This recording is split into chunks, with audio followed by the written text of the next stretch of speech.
We're going to go live now. All right. Enter in. Let's enter the broadcast studio. Hello? There we go. Oh, 1 second. Why am I not hearing you? Audio? Oh, sorry, my mic was muted. You hear me now? No, we're good. We're good. Are you live right now? I am live right now. Yeah. It's, All right. Bear mine up. Isn't that always a trouble? I can do this. Yeah, let me know when you're ready. Guys in the comments, can you let me know if the audio is sounding okay? This is what my audio sounds like.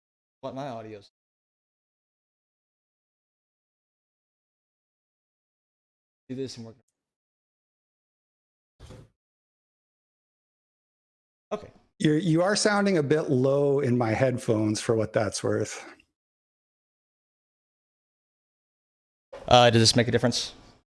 Yeah, that's better. It is a literal 1 degree turn on my audio interface. It always does this. Now let me check my levels. I think we're okay. Cool. All right, so we're here to debate UK grooming gangs, which is a topic that you chose. Mm-hmm. I wasn't sure really what there was to debate on this topic, but you did send me this tweet here, kind of explaining yourself a little bit more. You say that the fear surrounding them is based on racism and Islamophobia rather than statistical prevalence. And people like IHIP and Sargon will gladly lie about facts to further a fear-driven narrative. Yep. That's a pretty fair encapsulation of what my thoughts are. Sure. So we'll definitely be getting into the statistics. Obviously, I would first just want to ask if there's something in particular I've lied about. You know, I really care about truth. I value dialectics. If I were lying, that would be like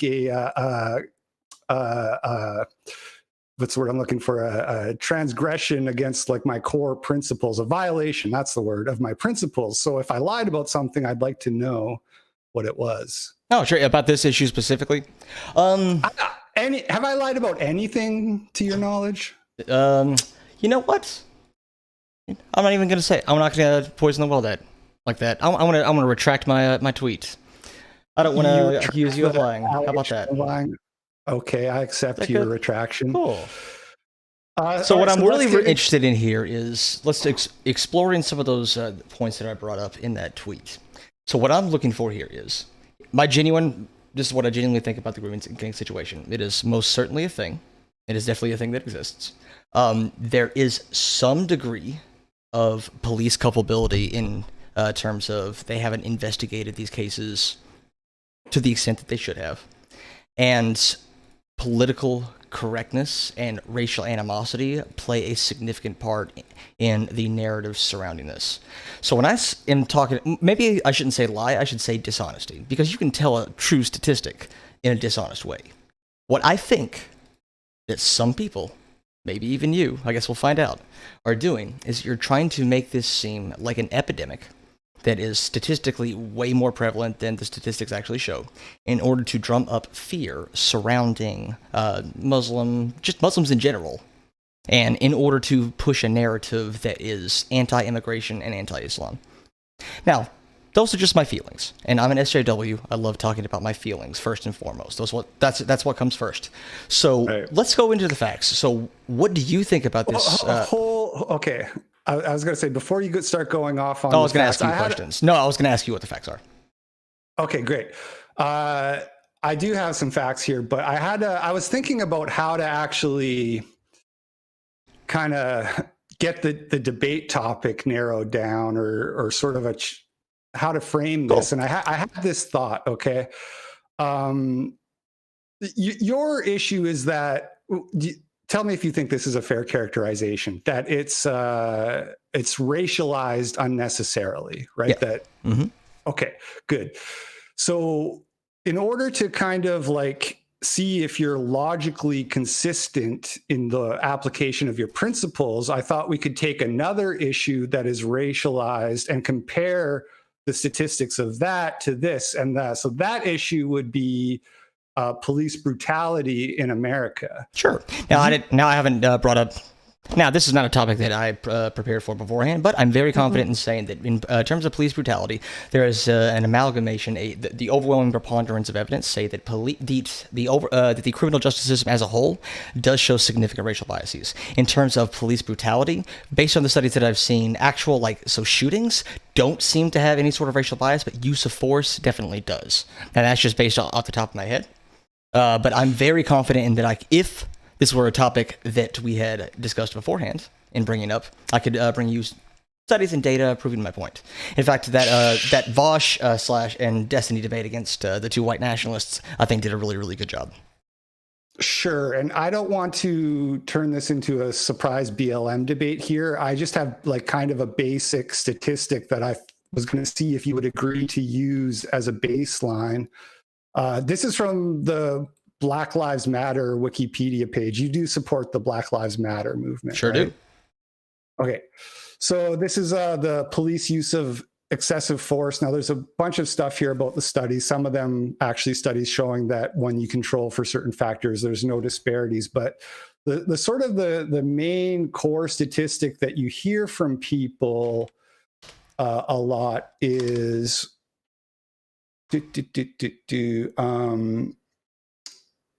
where is that? Let me just wait. Is this the right thing? Because I was just looking at this earlier, and it had a quote from the New York Times that put it at about that Black people were about 3.5 times more likely to be. Oh yeah, here it is, right here, 3.49. So this is the number that you get to by taking the number of Black people killed by police versus the number of white people killed by police, and then adjusting it by per capita. So when you do that, you reach this statistic that African Americans are about 3 to 4 times more likely to be killed compared to whites. Sure. And that's a lot. When I see people interviewing BLMs stuff on the street, they'll often say that kind of thing, like, oh, Blacks are 3 times more likely to be shot by police and that. So basically what I'm trying to get at here is if we found that Asians, which is the data point that we have, the best data point that we have to go on this grooming gang thing, because that's what the police track, if they're more 3 to 4 plus times likely to commit these crimes, then it should be fair to racialize the issue.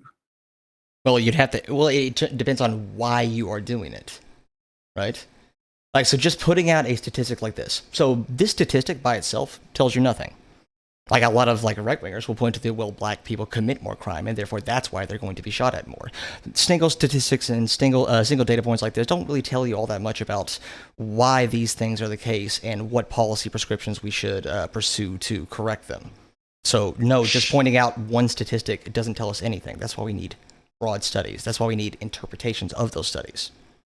Right, but I'm saying, if you're going to have a statistic to justify the Black Lives Matter, not the entire movement. I understand there's been a lot of scope creep and the movement is bloated now, and Yemen and Palestine and all this. But if we look at specifically the issue of police brutality, this is the main statistic. This is the biggest one, the most compelling one.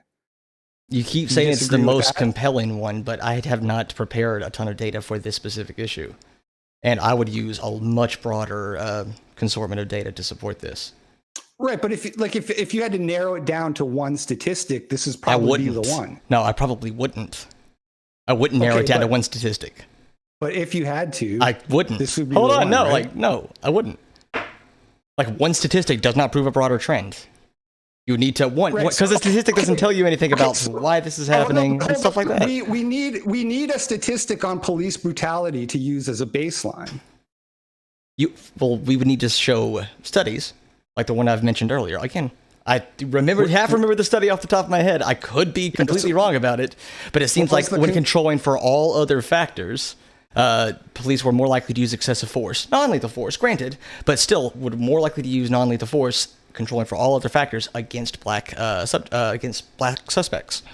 Right. I believe that's the Harvard study that you're referring to. If I could be wrong about that too, but I need to know how much more likely. I need to put a number on. Well, maybe we can come back to this topic that I've actually prepared for.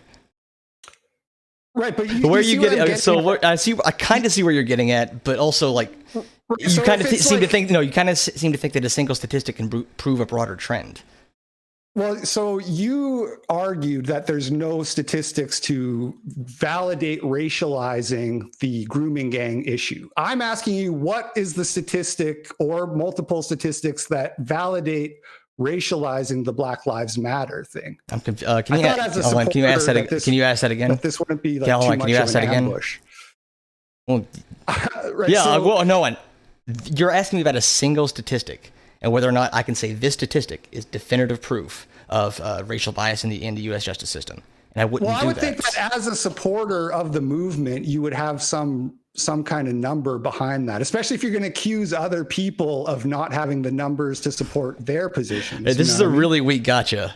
Like I didn't prepare data and studies in a amalgamation of stuff. I'm patient. You can find the study, find the number, and tell us what the number is. You know what I mean? I can just sit here and twiddle my... No, dog, let's talk about the topic that we both agreed to be here for. Well, no.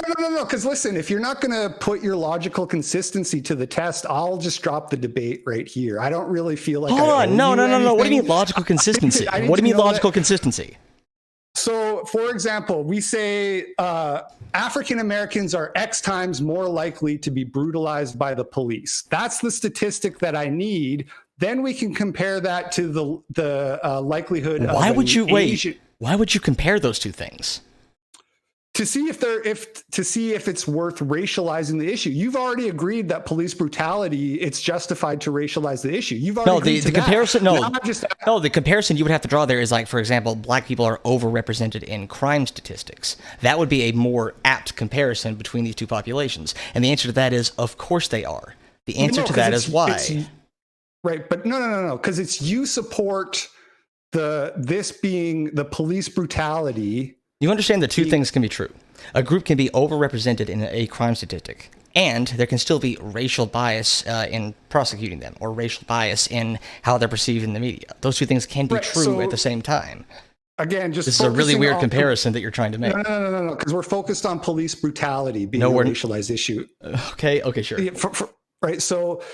If black people are X times more likely to be brutalized by the police, and if Asians are equally or greater X times more likely to be members of grooming gangs, then the racialization of the issue is justified. That's the argument, right? That's the argument. It's okay. To get to the actual topic, yes, Asians are overrepresented in the statistic that we would call grooming gangs. I'm not here to dispute that. I'm here to ask you, how prevalent is that? What does that mean? The question is the racialization of that issue justified? What do you mean by racialization? Because that can go two directions. I think it can go a plethora of directions, but just saying that something is racialized doesn't really pin anything down. We could be talking about two completely different concepts. Well, no, I don't think this is really that hard. You have Black Lives Matter, police brutality is racialized in the sense that black people specifically are supposedly victimized by the police. The grooming gang issue is racialized in the sense that you have all these people saying Muslim grooming gangs, Pakistani grooming gangs, Asian grooming gangs, because they're more likely to be members or to be engaged in that activity, right? All right, I can help you here. Okay, the comparison here is for Black Lives Matter. Black people are overrepresented in a lot of crime statistics, and there's a racial bias against black people in the U.S. justice system. Those two things are true at the same time. The comparison to grooming gangs here is Asians are overrepresented in the type 1 group-based child sexual exploitation statistics. And this is an issue that places an undue, unfair, illogical burden on Muslims and people of Pakistani descent in order to answer for those crimes. Both of those things can be true at the same time.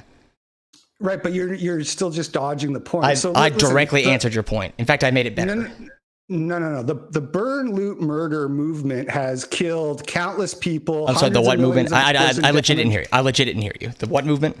The burn, loot, murder movement. Oh, cool. Because you're approaching this from a very neutral perspective.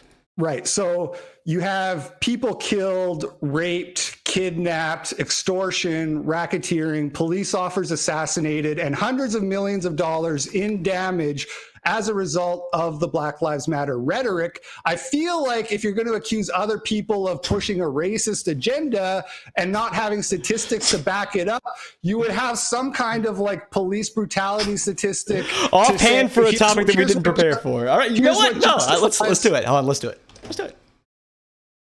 Do you get what I'm saying? Yeah, I get what you're saying, and it's completely off the wall. You're making really spurious comparisons, but I'm into it now. Let's change the topic that we agreed on completely. Let's talk about Black Lives Matter statistics. Let's talk about racial injustice. The comparison is just to say whether or not this racial, to view this through a racial lens is justified or not. Because your accusation is that people just hate Muslims, right? But if the statistics are strong enough to support some kind of disproportionality that you have with police brutality, then you're applying two different sets of standards to two different issues. No, I'm not. No, I'm not. You're trying to get me on like I was going to deny that Asians were overrepresented in grooming gang statistics. No. I don't know. I didn't know what you're going to say. You've acknowledged it, so that's great. So now the only question left is that disproportionately, like so much significantly less disproportionate than the police brutality issue that we shouldn't be racializing it. Again, you are making these really spurious comparisons. I gave you a better comparison to the issue, okay? Asians overrepresented in a crime statistic. Black people overrepresented in a crime statistic. Black Lives Matter isn't complaining about black crime. They're complaining about police brutality. Dog. Don't dog What me. Are you talking about? Is that wrong? Are we gonna actually talk about what we came here to talk about? Is the Black Lives Matter movement an anti-black crime movement? Are they trying to get black people to stop committing crime? Do you think Black Lives Matter is like a centralized movement with like clear set goals? I'm speaking in general. You're speaking in generalities. If you're going to generalize people who talk about Muslim grooming gangs, I'm going to do the same thing. Again, it's just holding you to your own standards. Hey, hold on. Okay, if I hurt your feelings and I insinuated that you were a racist liar, I don't want to hurt your feelings. I can take that back. Let's talk about the issue that we came here for. Okay? Does that sound good to you? I'm willing. What to I want to know is going forward, just as long as we are all clear that you're dodging. Because you know that the I've answered everything. No, I've answered everything directly. Right, but you're dodging the core issue, which is that if you apply the same metric, if you use that as a baseline and say, does this match or exceed the baseline, which it does, then it must be justified to talk about this and include the racial or cultural aspects of that as part of the discussion. Wait, I'm not concerned about what you just said. Talking about the like race and crime and ethnicity and the makeup of offenders and victims, all that stuff is fine. Real academics do it all the time, and they don't get yelled at for being racist. It's when people take that a step further, like the EDL and the British National Party are taking this to say that we should get rid of Muslims because they're all, rapists and groomers. It's a perception that is, it's a racist perception born from spurious data, pushed by a media that wants to drum up fear around brown people. I'm going to give you a really good example of this. I know for a fact that you've seen this article. Have you seen the article from The Independent saying that 19,000 children... Let's see. Grooming epidemic as almost 19,000 children identified as sexual exploitations in victim. I cannot read, I'm sorry. I want to bring this over to my screen. And do you want me to link this to you so you can pull it up on your screen? I'm familiar with that article. Okay, well, in case you want to pull it up here, it does suggest that it is an epidemic. Yeah, and this is actually a really good example of what I would call a lie. Mm-hmm. So, grooming epidemic has almost 19,000 children identified as sexual exploitation victims in England. Okay, so what do you think this means? It means that there is 19,000 children identified as sexual exploitation victims in the year of 2018. That's an epidemic of child sexual exploitation. And two things about that. One, no, they aren't. Scroll down. Let's scroll down on that article, because I've actually went through the data on this. All right, so we're identified as at risk. Let's control F, at risk. This is not victims of child sexual exploitation, like the headline says. This is children identified to be at risk for that. Okay. All right, those two are enormously different. Is the Independent a far-right extremist organization? Nope. I know you're familiar with those because I did some research on some of the things that you said you tweeted out. But again, I don't want to accuse you of things. I don't know what that means. You can just say what you mean. You can just speak plainly. Okay. You've used a lot of far-right sources in your tweets. That's not really evidence of anything, though. That doesn't disprove any sort of statistics. It just means that maybe you're a biased source. You know what? That's okay. I'm a biased source. I'm a self-described SJW. I'm left-leaning. I'm biased. And you should take that, and you should take my bias into account when you're looking at data that I present you. So, how many of these 19,000 children who are identified as at risk of sexual exploitation, how many of those do you think were the result of Muslim grooming gangs? I don't know. You tell me. No, I want you to tell me. Like you're saying that grooming is an epidemic. The grooming gangs are an epidemic. How many do you think there are? What percentage of this 19,000 do you think is part of Muslim grooming gangs? You tell me, man. I don't know. I don't know either. The statistics don't tell us that. So where are we getting this notion that Muslim grooming gangs are an epidemic? This is a positive claim that you're making. I want you to back it up with any sort of data whatsoever. That's all I want. Can you quote the part of the article that says these are at risks? I'm just trying to find Control F, at risk. Okay. It should be kind of at the bottom of that first section. I'll see. Yeah, there you go. Right. Why would the Independent confuse those two? No, those are very different. Hold on. I want to see the actual report. Yeah, it's actually really tough to find.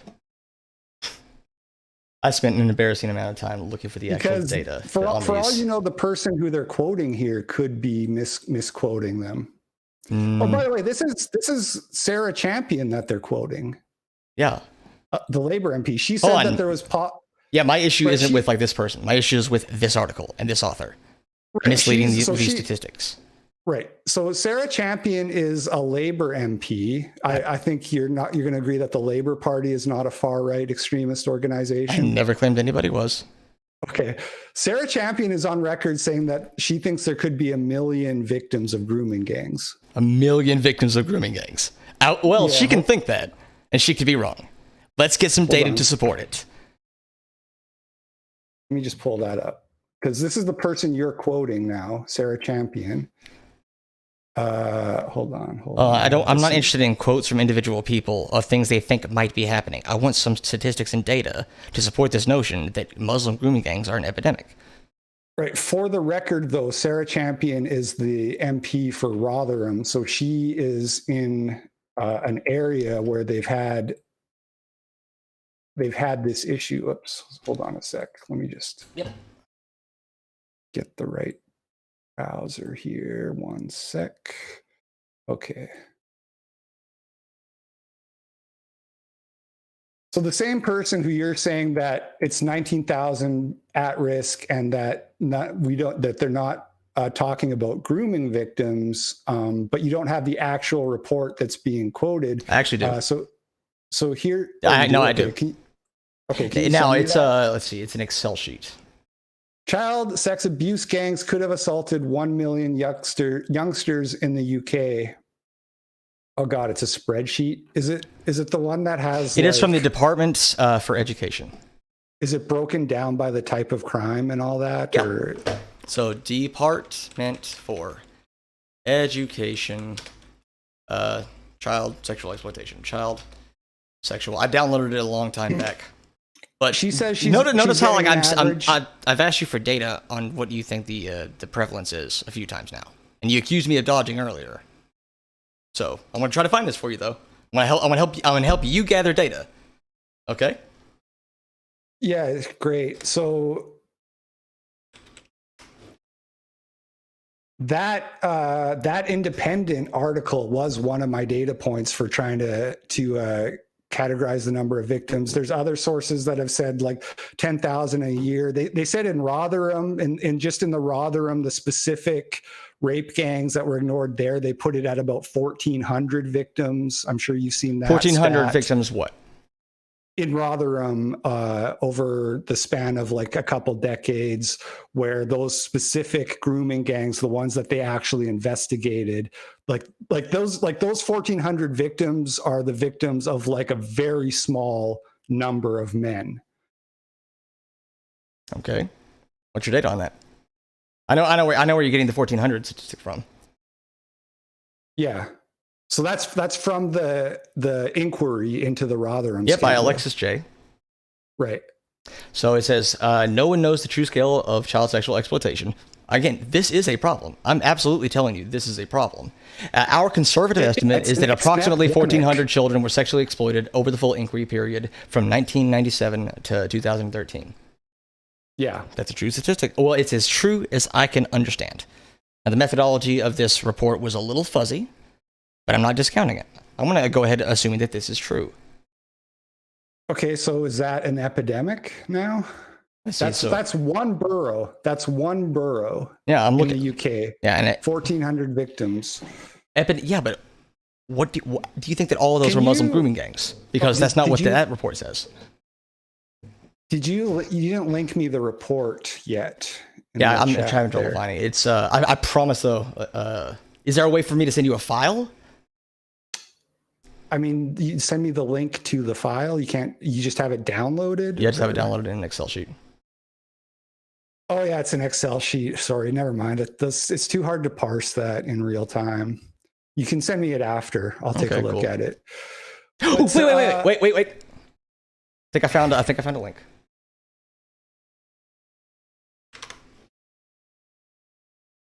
Really?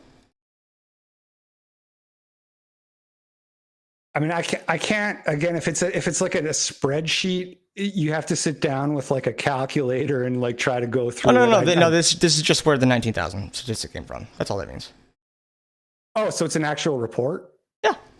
It's done by the Department for Education. If you can find it later, or if someone else wants to find it and link to you, because I know your audience is a lot bigger than mine. Department for Education. And what does the independent article say? It's really weird that the independent article doesn't link to the source, isn't it? Super weird. Department for Education Statistics. Yeah, they don't give you a link to it, which is a little disconcerting. That their main number that they're using, they don't give you a source for it. So very very good article, very good data point, and it doesn't tell you anything about who is doing this sexual exploitation. Okay. So let's talk a little bit about it. I'm comfortable calling it an epidemic. Okay, you're comfortable calling it an epidemic. What are the numbers then? I would say from my research, the numbers would be in the hundreds of thousands based on like hundreds of thousands of kids in the last 3 or 4 years. Yeah. Cool. No, based on I'm sorry, not like 30, 40 years. Okay, so what does that equate to a year? I mean, epidemics don't really last like 40 years. Well, they do when they're not dealt with. Okay, sure, but where are you getting that number from? And because we need to understand, like, what is the most recent data? I don't think that's fair to ask for like recent data. Like, where are you getting this number from? I keep asking. That's based off, right? So like Crop would say about 10,000 per year. I actually don't have that one saved, but I know I saw it somewhere. Crop. Yeah. So if you have 10,000 per year and you're looking at that, this has been going on for 30 years, that's like 300,000. You mean Crop or CEOP? You know what? There's so many organizations. There is one called Crop. Some of them changed their names. No, I agree. Gathering data on this is really tough. So there was. So have you ever heard of the Quillette study? Not Quillette. Quilliam study. This is where a lot of data will come from. I wasn't planning on using that, so I don't Cool. really Awesome. care about it. Good. Good on you, because you shouldn't. It's an embarrassment. So what are you using? The most thing that I could find, and I was actually using data from the Quilliam study, because this is where a lot of those numbers come from. Like the notion that like 75% of grooming gangs are like Pakistani in origin is either 75 or 84% are Pakistani in origin. That comes from the Quilliam study, which itself comes from the CEOP data, which is why I was asking you if you meant CEOP. Right. So I am familiar with that COP statistic. That's CEOP. That's probably the most official number that you can get on it, and it puts it at 75%. Yeah. Now let's define what grooming gang is, because that's where this definition comes from as well, is that CEOP study. You want me to give you a link to the CEOP study so we're looking at the same thing? I have it. I'll put it up on my screen. So, here. Hold on. So CEOP threat assessment of child sexual exploitation and abuse, June 2013. Just to make sure that's what we're talking about. Right? Yeah, that's the one. Yeah. Okay, cool. So they define, they don't say grooming gang. Well, actually, do they say grooming gang? It's not an official term. They might say that in the media these are referred to. Just like a child predator, the term evolved over the years. Originally, it was called localized grooming, and then it became on-street grooming, and now people just say grooming gang. Grooming gang. Oh, they don't mention grooming gang in this, so. But anyway, the Quilliam study is what basically like popularized their classification of a certain type of child exploiter as a grooming gang. So they divide the word. I will just say the word grooming is in this report. Of course, but grooming times. can refer. Yeah, but grooming itself refers to a huge number of things. So right. if you control F type 1, you should find something. Here it says, I'm just reading this here. I'll make this a bit bigger for the audience. Key threat 4, number 1, it says terms such as grooming, street grooming, localized grooming, trafficking, and group associated child sex exploitation are often used interchangeably despite relating to very specific typologies of behavior. This can lead to unacknowledged disparities between data sets collected from different sources.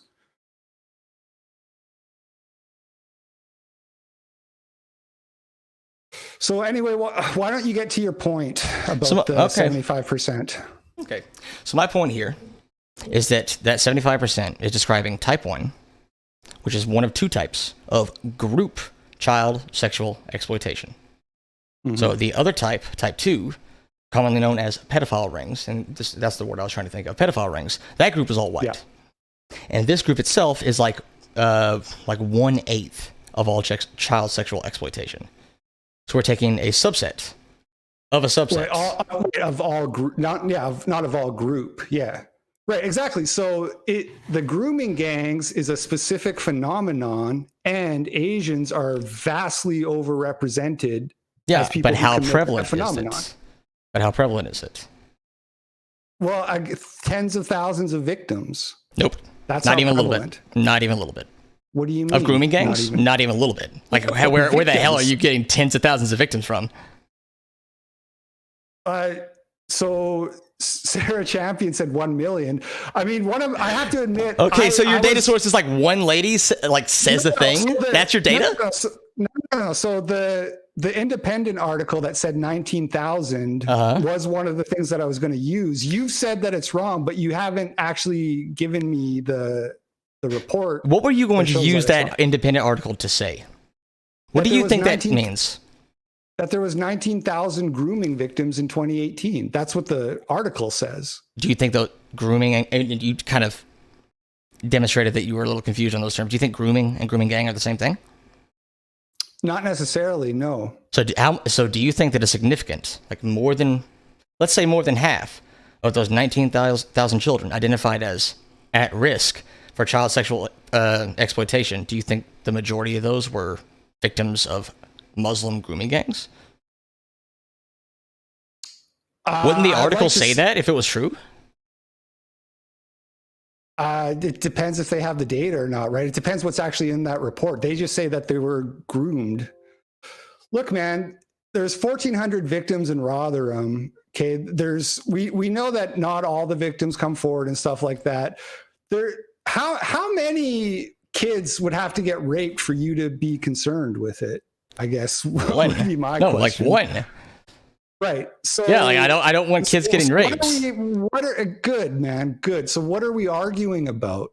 We're arguing about because I can't get it out of you. Do you think that Muslim grooming gangs are responsible for tens of thousands of kids getting raped? Yes, I can't get it out of you. You think that, but you haven't been able to provide any sort of evidence to back up that claim. That bothers me, especially considering you were saying you're like intellectual integrity earlier. You think a thing without evidence. So why do you think that thing? It's not evidence. Well, okay, so we know there was 1,400 in Rotherham, right? You're not arguing that part, right? 1,400 in Rotherham over the course of 15 years, which is less than 100 a year. Right, so that's one borough. So we're way far away from tens of thousands. Okay, you know what, man? It doesn't matter. It doesn't matter. It doesn't matter how many victims there are. The issue is that there was this permissive attitude that allowed it to go on, that nobody was doing anything in spite of all the whistleblowers, right? You know what? I've actually found a little bit of evidence, very, very weak evidence, but some evidence to support that. What is your evidence of that happening? I have evidence. I'm curious to see if you got it from the same place I did. Are you going to link me like one independent article of one parent saying that it happened, or are you going to link me like a study or a report? Well, there's a bunch of documentaries I've watched. There's the two inquiries into Rotherham. Yeah, I had those two pulled up, and that's where I'm getting some of this information from. Right. Well, so there's more. There's a very recent scandal in Manchester where this just was published in like January of this year. So this is still an ongoing thing. In Manchester, in January this year, it came out that they had been doing a 2 years long investigation into a grooming gang. They had identified over 100 suspects. This only started after a girl got murdered. So basically, the parents had been trying to get the police to help. Again, this is in Manchester. Mm-hmm. The police were dismissive. They weren't doing anything. The girl wound up murdered by, I actually don't think they solved the murder, but presumably by her rapist. They started an investigation that went for 2 years. They identified 100 suspects, and then they closed it down. And they said, and they're saying nobody knows why it got closed down, but it just all got swept under the rug. And these people were allowed to keep on going, doing their sex trafficking of children for a long time. So that's one example. There's other. That's one example. Yeah, but that's two now, because we have Rotherham, we have Manchester. Oh, and the Rotherham case was really weak. Like, let me read you. So those two reports that you claimed definitively showed that there was a culture of I get what they're afraid of being called racist, and so they let child sex exploitation victims go. Yeah, there's police on record saying that that's what was happening. There's police on record saying that it didn't happen either, though. Who do we believe? I'll have to see. Whichever one supports your narrative, right? Well, so here's from the J report. Within the council, this is on page 97 of the PDF file, 91 of the report from Alexis J. Within the council, we found no evidence of children's social care staff being influenced by concerns about the ethnic origins of suspected perpetrators when dealing with individual child protection cases, including CSE. However, and this is where I'm trying to be honest here, there was a widespread perception that messages conveyed by some senior people in the council and also the police were to downplay the ethnic dimensions of CSE. And they were confused as to what to say. So yeah, there was some evidence that there's a perception that they couldn't. It's a labor city, and the labor rely on ethnic minority voters, and they didn't want to piss off their voters. There was also lots of reports of when people reported it to the police would say, "Oh, we don't want to start a race riot," and then they wouldn't pursue the case. How good are police officers at convicting other child sexual exploitation cases? How good are they? Because what you need to prove here is not that this happened, because it did happen. I agree with you, it happened. It's horrible that it happened. Is this significantly more prevalent and more of a thing than other cases? I haven't heard of a lot of cases of police refusing to investigate child sexual exploitation, but only about roughly 10%, roughly 10% of child. I'd be equally outraged at any child sex abuse that is happening and that is not getting pursued to the full force of the law. Cool. Right? If you have examples of that, then I'd be equally outraged. Anytime that the police aren't doing their job to try to investigate these things, it's a huge problem. Yeah, but I agree with you. Awesome. We found common ground. It seems, though, that most sexual abuse cases don't go to trial. Most sexual abuse cases are not investigated. It's difficult to really prosecute, difficult. But that's not an argument. No, it's we would want to. You're trying to say that in this case, uniquely, these cases were not pursued specifically because actual evidence of that. There's actual evidence, but again, these are feelings. These are perceptions. What do you mean they're now I agree. It's really tough to gather like hard concrete data on this.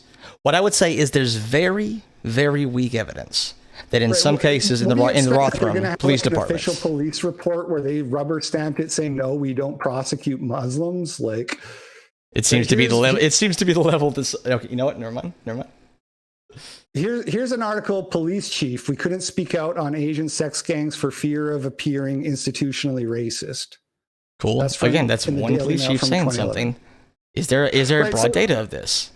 What do you mean broad data? That's the police chief, man. You understand that when that's the police. No, that's the police chief. You understand that you're the conspiracy theorist in this situation where you're taking the people who are like in the actual positions of authority and saying, "Well, yeah, but come on, how would the police chief know?" What do you think? Now, I'm not denying the existence of this police chief saying this thing. I haven't even looked at the article. I'm going to give that to you. What does this mean in the broader conversation about grooming gangs? That's a unique thing. You don't see that in other instances of child sexual exploitation. You don't have this element to it. Okay, when these cases went to trial, were the prosecutors called racist? Yes. Was this an unfounded fear? No, they were. Yeah, they were called. Yes, they were called racist. Really? Yes. If that happened, that's horrible. But defendants, yes. The defendants were called racist? No, the defendants called the system racist for prosecuting them. Okay, they're stupid. They're defendants. You seem really upset that I want, like, you're taking these individual stories, these individual anecdotes, and then saying I really, really, really want to point out that you have claimed that tens of thousands of kids have been the victims of Muslim grooming gangs with no evidence whatsoever to back it up. None. Don't care. You don't care that the central claim that you're making has no proof behind it. That's really interesting. That's not the central claim that I'm making. The central claim that I'm making is that there was a permissive attitude that this was allowed to go on when people knew it was going on and they didn't do anything about it, and that's why people are outraged by it. Okay, that's cool. That's my central claim. You know what? I've agreed. There's some weak evidence to support that. So what are we even arguing about? What do we want to do about this? Why are you so mad? Because how prevalent are these Muslim grooming gangs? This seems to be a question that is very reasonable to ask in this. How often is this happening? You've made a claim without evidence, it's happening a lot everywhere. It's happening a lot everywhere. Yeah, that is amazing. Mm-hmm. That is an astounding feat of intellectual capacity. It's happening a lot everywhere. Thank you. Is that a policy that we can push? Is that data we can gather? Can I just publish a report saying it's a lot everywhere? That'd make my life a whole lot easier. Right. You admitted that there's only 10% of these things that get convicted, right? So we can't go by conviction numbers. We have to listen to what people are saying, what the victims are saying, what the social workers are saying, what the police are saying. Yeah, absolutely. Yes. Yeah, absolutely. So exactly. But why Muslim grooming gangs? Why has this dominated the conversation? Why does this get so much media attention? Where's your data on that? No, that one's just a feeling. I'll fully admit that's just a feeling. I do have a study that says that stories of white girls being molested or sexually exploited by white offenders don't get media coverage in the same way that that a white girl getting exploited by a brown victim does. That study is called. I'll bring it up for you. Don't really care.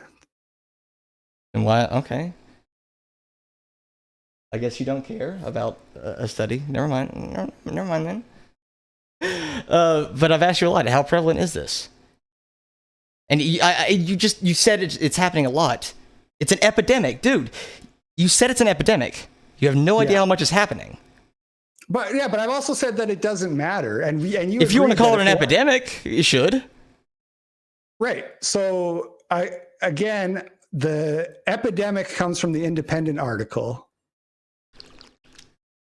The Independent article, which does not mention Muslim grooming gangs. They do not say that they are the source of this 19,000 number.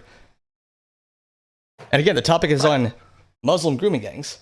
This Independent article, which is deliberately misleading, I don't blame you for getting misled by it, does not speak anywhere to Muslim grooming gangs or how prevalent they are or what percentage of this 19,000 number that they make up.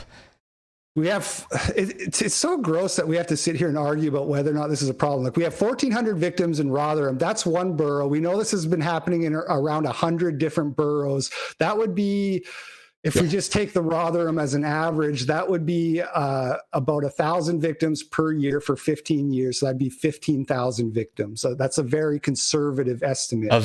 And ridiculous extrapolation that you got from that. Wow. So, well, we have Sarah Champion, the labor. You keep bringing her up who says that there's 1 million. That's not data, dude. That's not a reasonable way to form opinions. She's somebody who's way closer to the problem than you and I guess she is. Who's worked with the agencies, been a part of the investigations, and I would still demand data, dude. She is on quote unquote my side, and I'm demanding data from her. Like, if we were to accurately tackle a problem, why does it bother you that we don't have, good data on it? That report that has been, silenced, I want that to come out. I absolutely want that to come out. So do I. And so do, the 150,000 people that have signed the petition. Yeah, and I'm all for it. I want it to come out just as much as anyone else. Okay, and whatever it says, I'm not going to say that there's some giant conspiracy from, anti-Muslim, sentiment. The data that I've been able to gather, and this is where I was trying to lead you to, I was trying to get you to give me any number whatsoever to see if, I was anywhere close to what you gave me. But according to the Quillette, I keep saying Quillette, the Quilliam study, which is a terrible study, you're right not to use it, but it's one that is used a lot. There were about 45 grooming gang convictions in the year 2016. I think that was the year the Rotherham 8 went to jail. So the Rotherham case, 2016, about 45 grooming gang convictions happened that year, according to data from the, I think, Bureau of Justice Statistics. Ministry of Justice. An epidemic. 45? It's less than 1%. Hold on.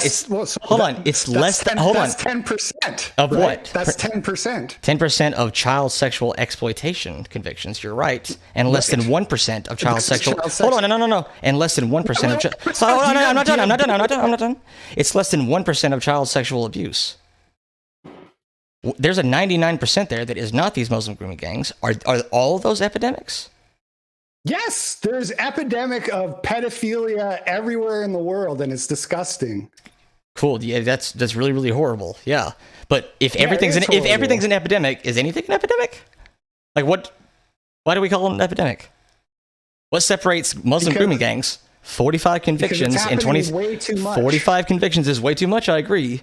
But why is 45% an epidemic that is uniquely racialized when the other 99% of child... How hard it is to get convictions, so we can extrapolate that it's happening way more than that. Also, these gangs are brutal. What they do to the victims is this is not when you talk about all the child sexual exploitation, you're including people looking at images on the internet and shit, which those people belong in jail too, but you can't compare people, hundreds of 12-year-old girls you can't compare all child sexual exploitation? I really agree with you. Why would you use the 19,000 number then?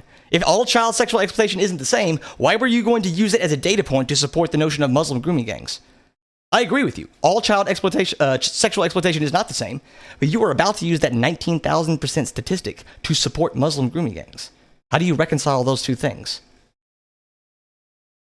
Well, look, if the article was grossly misrepresenting what was happening to the point that I misunderstood it, I'll own that one. I still haven't read the actual report that supposedly proves that. The only thing relevant from that report is that the 19,000 number is correct. of children at risk of child sexual exploitation. That's all that report really says. Well, I want to see where it says at risk. That's at risk. Okay, let's see if I can find it.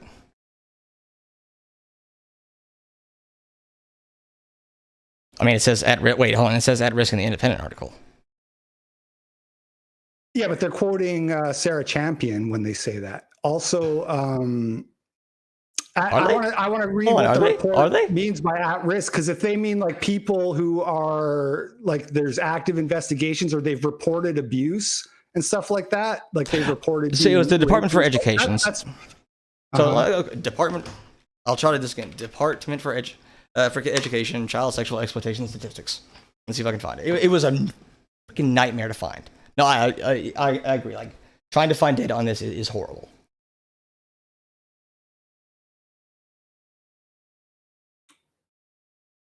But I'm very, very confident in saying that these were kids at risk of child sexual exploitation, which is not a good thing unless you count like... Jangles. What's up? The point that I'm making here is that these gangs are brutal. They rape, they pimp, they sell these girls to other men. They're sex trafficked. They're abused. When they try to get away from the gangs, they can be physically tortured. All that stuff is horrible. I'm not going to disagree with any of you there. It's super horrible. So do you think if you have 54 gangs of men in 1 year, 54 convictions, 45 individuals. Okay, sorry, 40, whatever. That's way too much, especially when you know how hard it is to get those convictions. And I absolutely agree with you. The question is, what do we do about it? And I want to ask you a very real question. Do you think that far-right organizations used these grooming gang stories to push anti-Islamic propaganda? Yes or no? The EDL is not a far-right organization. I think that, okay, I guess that tells us all we need to know. Do you think that anybody... No, hold on. That's according to the people at Scotland Yard who are tasked, who have the actual jurisdiction of identifying extremism. They classified the EDL as a centrist organization. There's actually leftists who march with the EDL. Believe it or not, just because you're a leftist doesn't mean you have to be permissive of children getting raped. Let's see. Inspectors acknowledge that it cannot be easy for them to go into work every day intending to do a good job amid a stream of criticism of their organization, let alone marches from the English Defense League, the EDL, in their town center. That is from the Casey report, one of the ones that found that there was a political correctness bent. So they consider the EDL pretty severe. Let's see another one of the others. Let's see. The background threats. Hold on. The police said that it's hard for them to do their job. Look, the EDL are heroes who are partly responsible for this being brought out into the open. They were ahead of the curve. We're getting somewhere here. You think the EDLs are our heroes? Yeah, listen. The Casey report. No, I'm not done. I'm not done. You want to rock paper scissors for it? Listen, Andrew Norfolk, who broke the story in 2011 in his Times article, who kind of blew the lid off the whole thing, 3 months prior to that, he was covering an EDL march. It's very reasonable to speculate that it was his interactions with the EDL that led him to pursue the grooming gang story, which then led to the whole thing getting exposed, which has now led to all the convictions. The people at the EDL and Tommy Robinson have prevented more rapes and more abuse of children than you, Tommy Robinson, almost could ever hope to prevent in your life. And that's a fact. That's a fact right there. That is hilariously, inexcusably wrong. The EDL prevented more rapes? Dog, we just discussed that is less than 1% of all child sexual exploitation. Or rather, child sexual abuse. Grooming gangs are less... Grooming gang convictions were less than 1% of all child sexual abuse. And you ever will, is what I said. Probably. Yeah, I don't do that. Oh, yeah. Like, do you? Okay, Hold on. Do you? Are either of us in a position to prevent child sexual exploitation? I mean, I talk about it, right? Like I make videos about it and stuff like that. But you're a true hero. I'm not saying that I have done what the ADL has done. I'm saying that it's amazing because you admitted they've prevented rapes through what they've done. Did I? Wait, what? Did I? I said that was hilarious. You said that they've prevented more rape than all of feminism ever? That is hilariously stupid. No. That's not what I said. I said okay, I might have misheard you. A male feminist will ever do. Probably, yeah. I'm one dude who is not a police officer or involved in this. Probably, yes. Then you're admitting that the ADL has prevented rapes. Maybe one ever. Maybe and we have no data on that. I'm not convinced of that. You're making a positive claim. Hold on, you're making a positive claim that the EDL has prevented rapes. Yeah, I am, because the ADL helped with no proof again. Gangs. You called them heroes. I can prove that I'm trying to help you here. I'm trying to help you here. All right, so this is from the Casey report. One of the reports on the Rotherham case of the Rotherham Police Department that you cited as evidence that this police department was ignoring all these victims of grooming gangs because of being called racist. This is a direct quote from that report. Okay, the background threat of the BNP or EDL exploiting the problems in Rotherham for their own divisive ends may have been a rationale for not talking about the race issue openly. The EDL makes things worse. They make it harder for police officers and police departments to investigate these issues because they do want to exploit any sort of crime with a brown person as the perpetrator for their own divisive ends. They absolutely do that. Tommy Robinson, your hero, almost got a conviction overturned, almost ruined and caused a mistrial of one of the victims that he was supposed to care about because he could not stop yelling and chanting and doing his little Facebook Live segment in front of the trial. Yeah, because he was reporting on the trial. He wasn't reporting on the trial. He's not a reporter. Yeah, yes, he was. Yes, he is. If he was just reporting, why was he because escorted out? Reporting bans on. They have. You're not allowed to report on it. It's illegal there. And he did it anyway. So he was helping and causing immense stress. Stress to the victims. He was exposing the issue. Do you know what about that letter that said that they do not want the EDL talking about them at all? Let's see if I can find that. Let's see if I can find that letter. So who said that? Grooming gang letter EDL. Let's see if I can find that.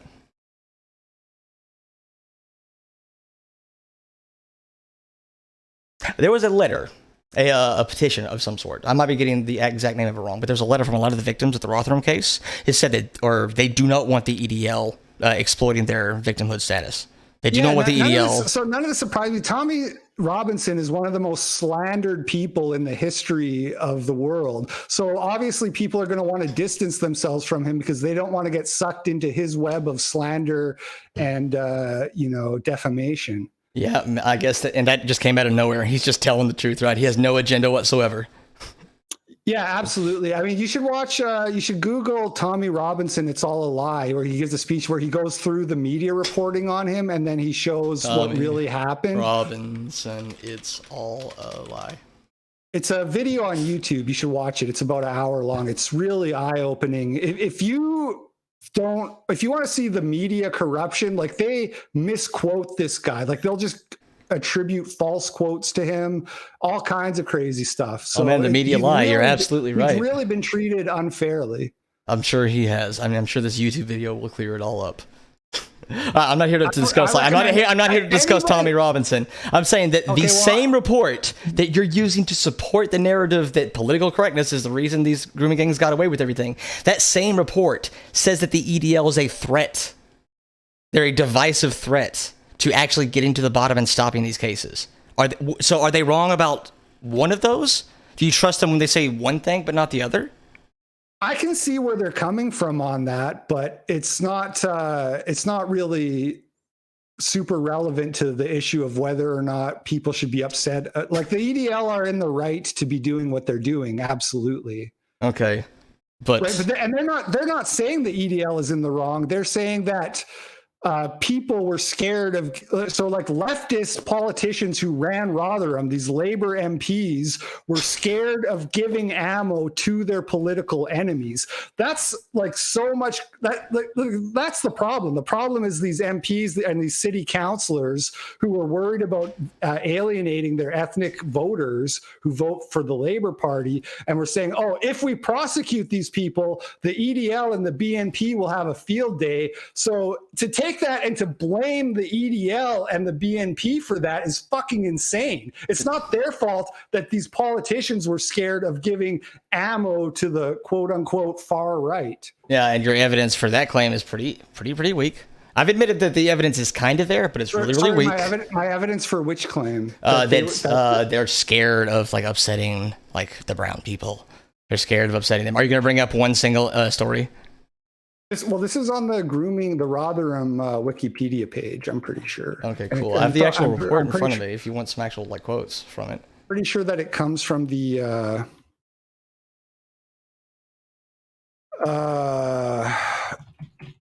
Let me see. It's probably coming from the reports that I'm reading directly.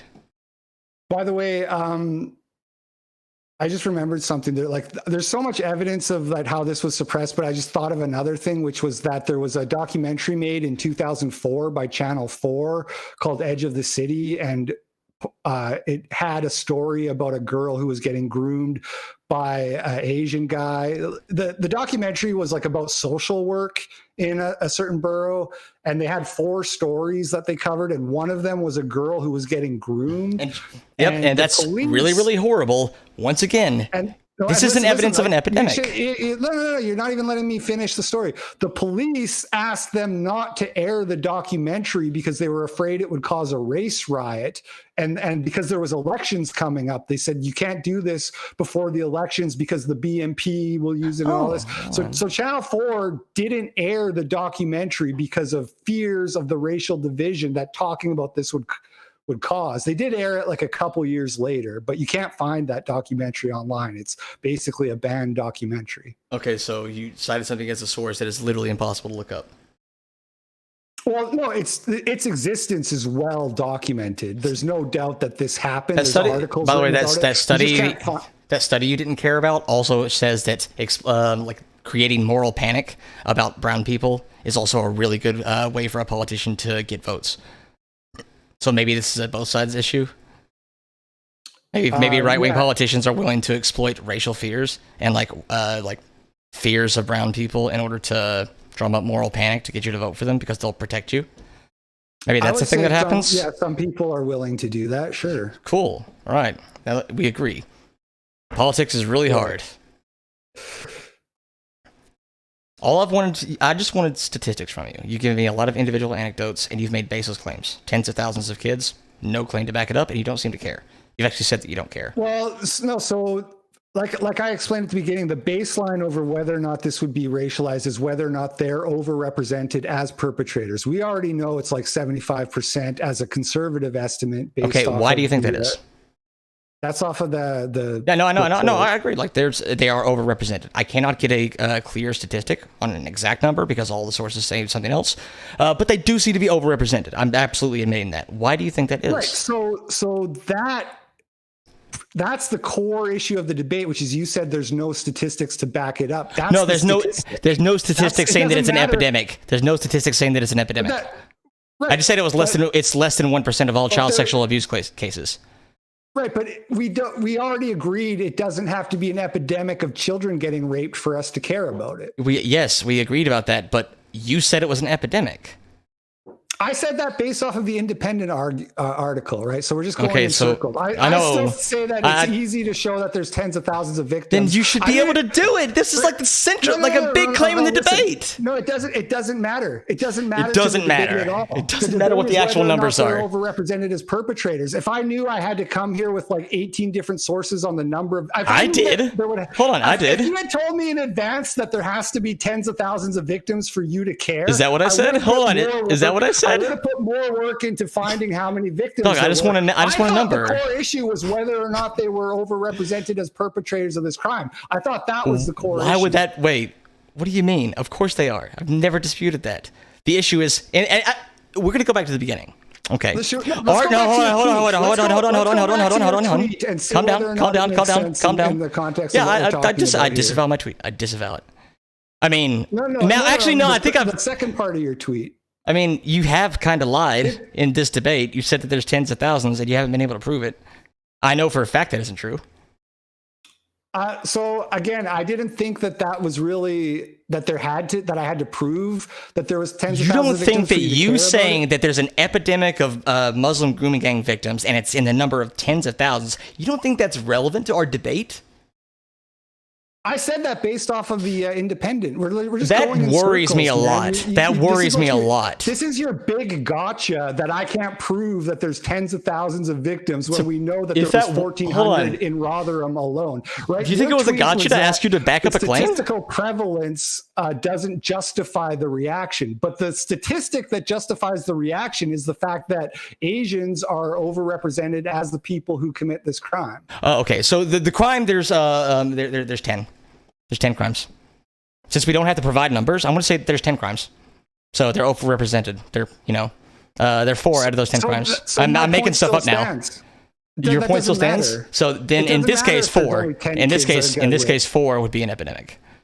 It doesn't matter what the actual number is. It's an epidemic. It wouldn't be an epidemic, but as I've told you for like the 18th fucking time, the epidemic was based off of the Independent. Okay, article. so just so we know, you're taking that back. You don't think it's an epidemic anymore. I think it'll be pretty easy for me to show that there's tens of thousands of victims. I just didn't prepare that for this debate. I did prepare. I did a shit ton of research because I actually care about what the numbers say. Okay, so how many victims are there? It is impossible to get an accurate representation of it because a lot of the Ministry of Justice doesn't collect. Give us your best guess, mate, and then my guess. Do my work okay, after, and we'll see who has the better argument. Okay, my guess would be a couple of hundred a year of victims. You already acknowledged that there was 100 a year in Rotherham, in one borough. Mm-hmm. I said a couple of hundred. You're pretending that you're pretending that Rotherham would be you're way out to lunch on this. You are extrapolating statistics based on this one area to say that this is probably representative of all of England. You can't do that. That's not how statistics work. No, it's also based off of looking at the convictions in other boroughs. In the convictions, I told you what the convictions were. It was 45. 45 total convictions in the year 2016. 45 total. And the amount of victims that year, according to the CEOP, was I think 117. Now, this is not complete data, but I'm doing way more work here trying to prove your point than you are. Okay, so is there anything left to argue here? Because I guess not. I guess you're willing to throw out numbers with no basis. And your whole gotcha is that it's not an epidemic. My whole gotcha is that you lied. You said that there were tens of thousands, and you couldn't back it up. Because you couldn't read the basics of one article. I will back that up.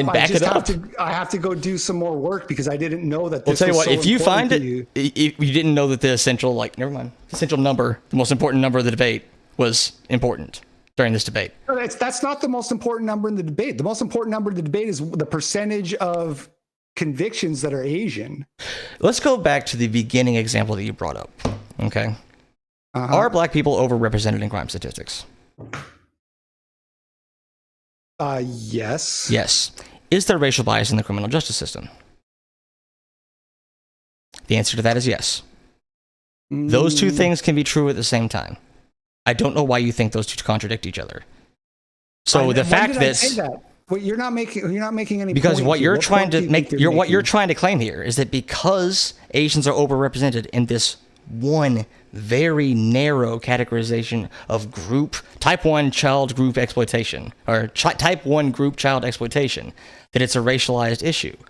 And what does that mean, racialized? Do you think racialized means anytime there's a discrepancy in like per capita numbers represented by a race? Is that what you think racialized means? No, my claim was that no. I mean that it's valid to talk about the race. Of course it is. Of course it is. Yeah. But a lot of people will take that a step further. The issue is not that people talk about race. Again, the CEOP gathered that data on the race. No one's calling the CEOP racist. It's because people like the EDL will say that this is intrinsic to Islam, intrinsic to Muslims, intrinsic to people of Pakistani descent. Sorry, you're gonna have to quote them. You're gonna have to give me a citation where they say that it's intrinsic. Okay. Let's go for some exploitation. Okay, you know what? If you say that no, this is not intrinsic, this is not a genetic factor of Muslims, I'll drop it right there, and I'll admit that I'm wrong. Do you think that there's some sort of like genetic predisposition towards these crimes in this population, in this racial population? There's definitely cultural elements to it. Do you think there's racial, like genetic?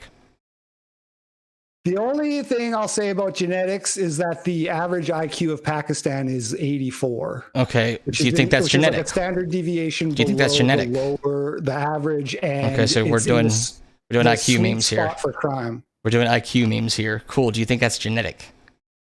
Do I think IQ is genetic? Yeah, I think IQ is heritable. Yes. Also, those two. Do you think those two are the same thing? Also, do you think those two are the same thing? Do you think heritable and genetic are the same thing? Pretty much. Also, pretty much because they're not. Yeah, stop talking over me. Also, the Pakistanis have a huge problem with inbreeding, which is another genetic issue. Cool.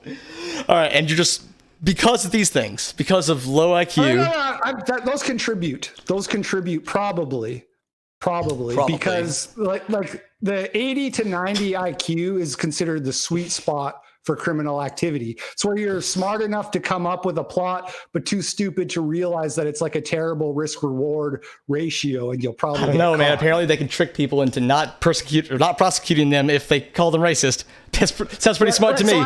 I do think that the permissive attitude towards those crimes, due to the all of these factors, the not just the political correctness, but also the difficulty in prosecuting and so forth. And there was like other factors. There was the classism and sexism towards the girls who were like treated like prostitutes and this and that. So there's a multitude of factors here that allowed this to go on for decades. And I think that as that was allowed to go on, I think that when you allow crimes to go on, it spreads because people say, hey, I can get in on this, I can make money.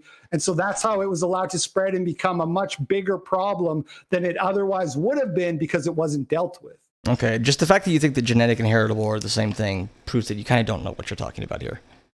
And when I was asking if do you think this is genetic, you say that you think IQ plays a factor. You understand, like when people call you a neo-Nazi, this is why, right? I'm not. No, I don't know why. Why don't you explain this to me? So because IQ, when you are bringing up, hold on. And does that? Hold on. Let's go back to the basic things here. Is IQ heritable? What does heritable mean? The answer to that is probably yeah. But what does heritable mean? You tell me, since it's apparently heritability is a population statistic. You can't apply it to individuals. Like you can't say that something is 50% heritable, and that means 50% of your this thing came from your genes. That's not what heritable means. Heritable means is this like a percentage change in this population group is the result of genetics. That's all that means. It doesn't tell you how much of this individual factor, like IQ, for example, it doesn't tell you how much of that comes from your genes. That's not what heritable means. Look it up. Let's go. Let's look it up. Let's make sure I didn't just completely butcher it. Heritable definition. All right. So there's a colloquial definition and there's a statistical one.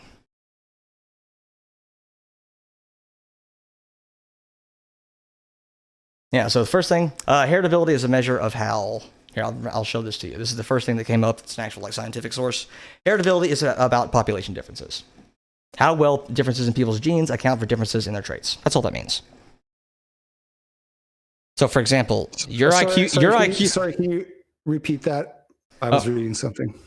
Okay, so I think this is called Lewontin's fallacy. So, let's say that we have two groups of plants. One group of plants, like we have this, like let's say like 10 plants, and we give them great soil, lots of sunlight, lots of water, and we plant them over there. And then we take another group of plants and we give them shitty soil, no water, shitty food, very little sunlight, and that's it. Okay. Shitty soil plants are going to be much, much shorter, probably. And the good soil plants are going to be much, much, much, much taller. The different, like, you could not, like, they would be very immensely different. And we could still get a heritability statistic in each of these populations, but you could not compare them between each other. Okay?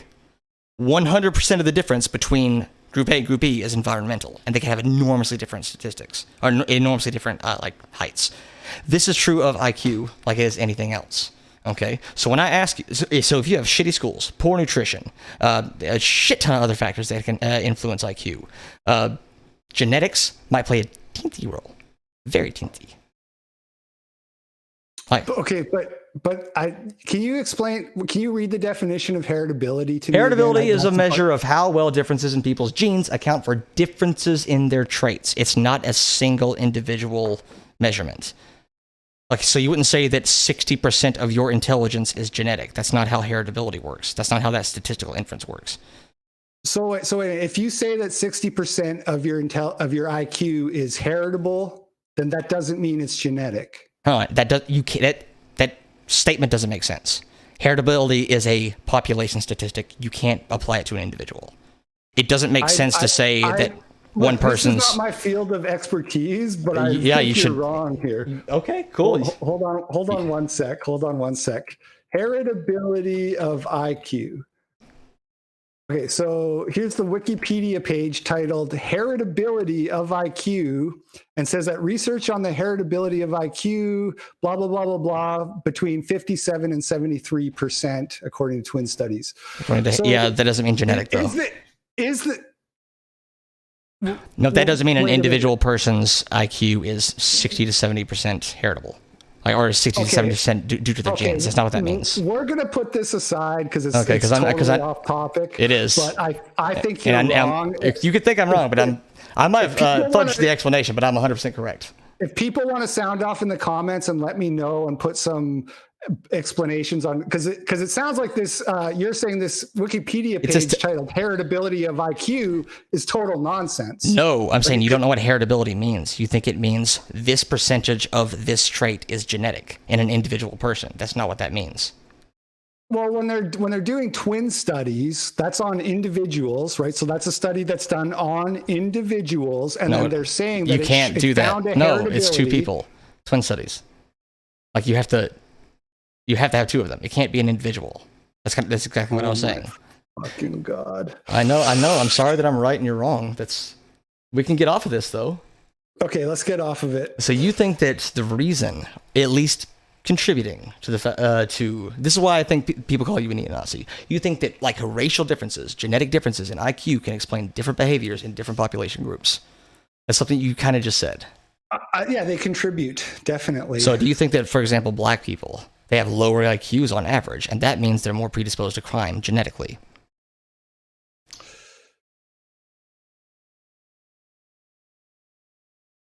Yeah, I mean, that's what the studies have shown that I've seen. Okay, cool. That's why people call you a neo-Nazi. Like the studies on IQ. Okay, I mean, you just said, say that.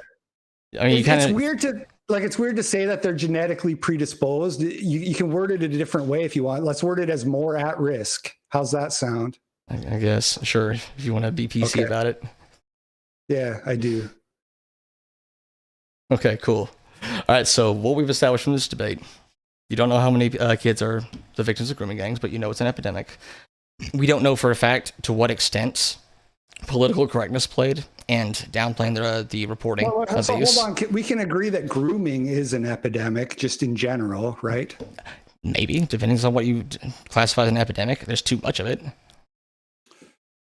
I don't really like epidemic is kind of a weird term.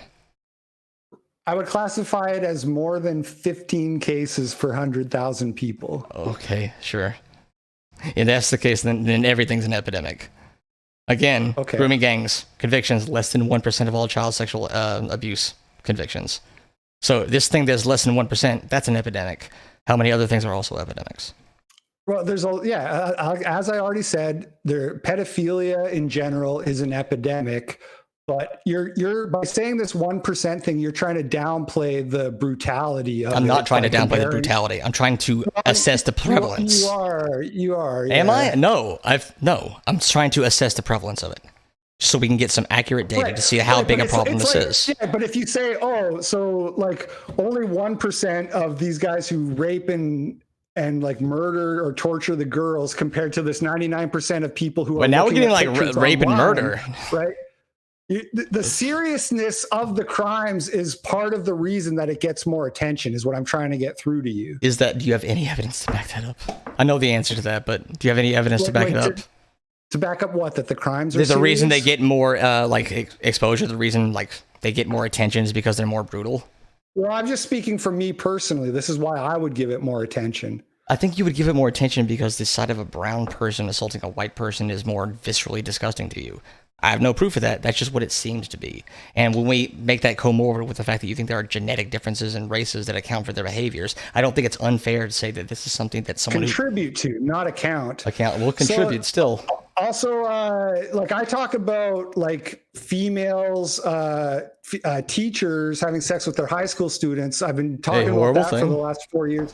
That's an SJW position. Did you know that? That's an SJW position. Cool. Those women are mostly white. Okay, I don't like not talk about it because they're white. Yeah, right? Do we say it's a white problem? Hold on, do we say it's a white problem? No, but we can if we want. If we, what good would that do? What good would that do us to call it a white problem? Right. Well, so the thing is we're not calling the grooming gangs an Asian problem. The problem is the permissive attitude. It's the same with the teachers. The reason that the teachers get more attention than just average pedophiles is because there's a permissive attitude towards it.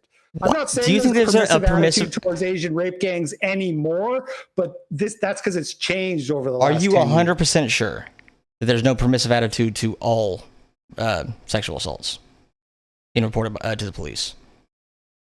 Feminists who are 100% on board with more like reporting and more prosecuting of like sexual abusers say that they are like vastly underreported. Right. There can be, but it's not. There's no racial angle to that permissiveness. Okay, is there a racial? Who cares? It's permissive. It's bad either way, right?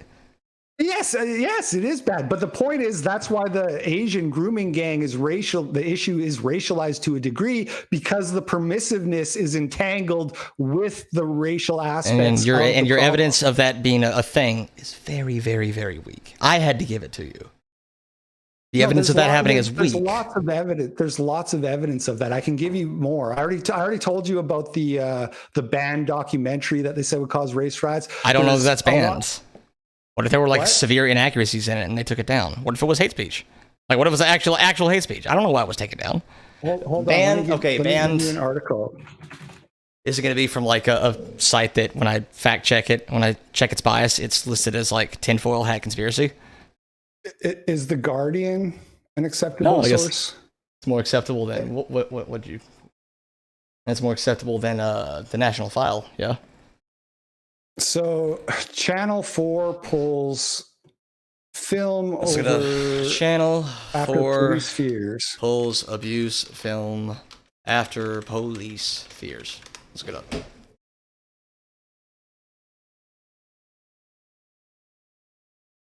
The police are understood to have been worried about the timing of the documentary in the run-up to next month's local and European elections, particularly with British National Party candidates campaigning in Bradford. West Yorkshire police concerns are likely to have been fueled by a story posted on the BNP website earlier this week, which claimed the program was a BNP party political broadcast and urged supporters to watch it. Okay, so the British National Party. This was literally a documentary by the BNP. No, it's by Channel 4. Maybe I misread that. BNP, like they said, hey, watch this because this is like a broadcast for our party. They just said that, but it was made by Channel 4. All right, let's look at this again.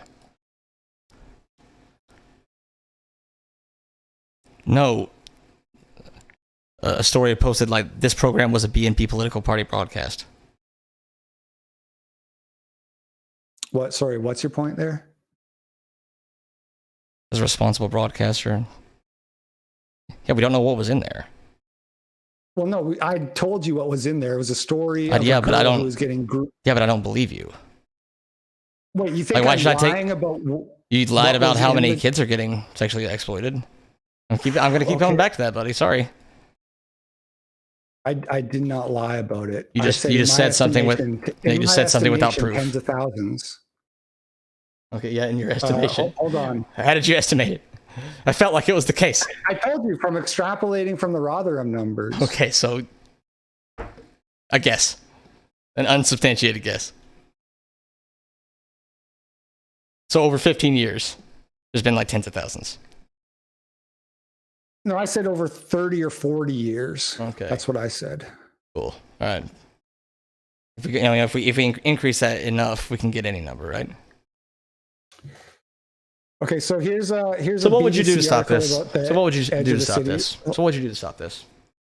What? What would you do to stop this? This epidemic? Hold on. I just want to finish here because you called me a liar. So now I'm going to show the BBC article. There's a BBC article here that says the most controversial of these witness authorities and parents trying to stop groups of young men who are grooming girls as young as 11 for sex. So that's talking about the documentary in 2004 that the police asked them not to air. Cool. Why in 2004, do you think the police were like just a bunch of PC cooks? Like they have curtailed 100% to like the social justice warrior agenda back in 2004? It was more of a problem back then when basically the policy was to see no evil, hear no evil on this policy topic because, yeah, the unofficial policy, right? So that's one thing. I'll tell you something else, man. In 2007, there was a group, the group called SOCA, that's the Serious Organized Crime Agency, commissioned a movie called My Dangerous Lover Boy, which is an educational film that was meant to be shown in schools to help educate girls about their risks of being groomed. That film featured a girl getting groomed by an Asian man, and then it was made, but it was suppressed because the schools didn't want to show it because of racial attitudes. Cool. Well, what do you mean cool? If this happened in this case, as you're describing it, that's probably bad, but I don't know enough about it to say. I'm not really. Okay, I don't understand why it's so weird to say that these anecdotes don't prove larger trends. You gave me two things. That documentary was 2004. That was 16 years ago.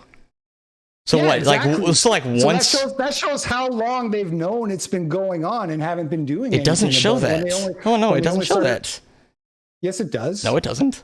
And so does this My Dangerous Lover Boy documentary here. I'm pulling this up on my screen here. Film about grooming gangs suppressed for 7 years amid fears it would be branded racist.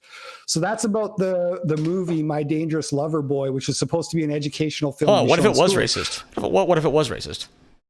It's not racist. How do you know? It's still available on the UK government. You can go on the UK government website and order it. Now, the term lover boy, just so you know, comes from the Netherlands, where they had problems with Turkish and Moroccan grooming gangs, but they use the term lover boys and Romeo lovers. But it's the same phenomenon there. It's just a different ethnicity of Muslims who are doing it. Okay, sounds like rigorous academic research. Well, you can look it up if you don't know about it. Cool. It's real. I'm interested in data. This is why I was asking, where's your data? You don't have any. You have documentaries from 15 years ago that were pulled, and that's your proof. This is really weak stuff. Why would these organizations commission this film if there wasn't something going on? That's a question. Hold on, that's a loaded question. What? All right, the fact that you're asking this question does not prove your point. This is not providing positive proof.